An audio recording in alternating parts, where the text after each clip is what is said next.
অনেক রাজনীতিবিদ বলেই বেড়াচ্ছে যে নৌকা নাকি ডুবে গেছে, নৌকায় আর বাংলাদেশে বেশি উঠবে না।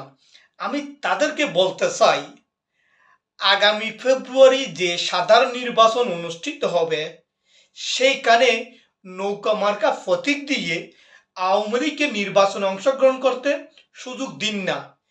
দেখবেন এই নৌকা বিপুল ভোটে 200-র উপরে আসন নিয়ে ক্ষমতায় আসবে। আপনারা ভাবছেন নৌকা ডুবে গেছে? নৌকা ডুবে নাই, বরং 5ই আগস্টের পর নৌকার জনপ্রিয়তা বাংলাদেশের অন্যান্য মার্কার থেকে সবচেয়ে বেশি। বাংলাদেশের মধ্যে এখন সবচেয়ে মার্কা হলো, জনপ্রিয় মার্কা হলো নৌকা।